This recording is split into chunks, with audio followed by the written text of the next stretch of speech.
Islamic videos کی support کے لیے چینل کو سبسکرائب کر دیں، شکریہ۔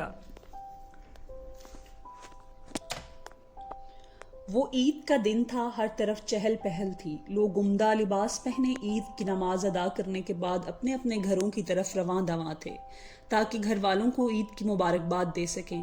لیکن ایک نوجوان ایسا بھی تھا جس کے قدم اپنے گھر کی بجائے کسی اور سمت اٹھ رہے تھے۔ یہ بات نہیں تھی کہ وہ نوجوان اپنے گھر والوں سے خفا تھا یا اس کے دوست رشتہ دار اس سے ملنا نہ چاہتے تھے یا وہ کسی تفریح کے لیے جانا نہ چاہتا تھا، بلکہ وہ نوجوان ایک بہت بڑے عالم کے مکان پر جا کر رک گیا۔ نوجوان نے دروازے پر دستک دی اور اجازت ملنے پر اندر داخل ہو گیا۔ عالم نے نوجوان سے پوچھا، تم عید کی نماز پڑھ کر گھر نہیں گئے؟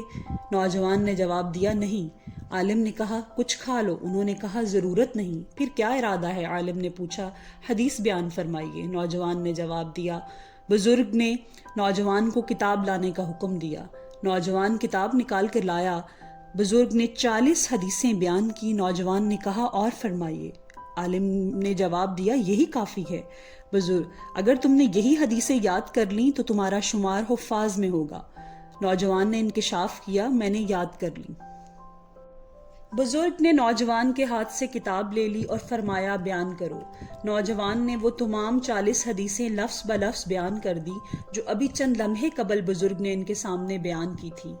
بزرگ کے لبوں کو جنبش ہوئی۔ انہوں نے فرمایا، جاؤ تم علم حدیث کے بلند پایا عالم بنو گے۔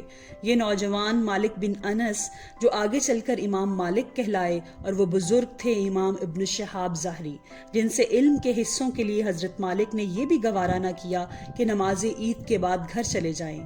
خود امام مالک کے کہنے کے مطابق، میں نے سوچا کہ آج ایسا دن ہے کہ امام فارغ ہوں گے، اس لیے میں ان کے پاس چلا گیا۔ علم دین حاصل کرنے کے لیے یہ شوق، جستجو، تڑپ اور لگن تھی جس نے امام مالک رحمہ اللہ کو فقہ کے اماموں میں بلند مرتبہ پر فائز کیا۔ آپ کی پوری زندگی ایک روشن مینار کی مانند ہے جس سے آنے والی نسلیں نور کی کرنیں لے کر اپنی سیرتوں کو منور کر سکتی ہیں۔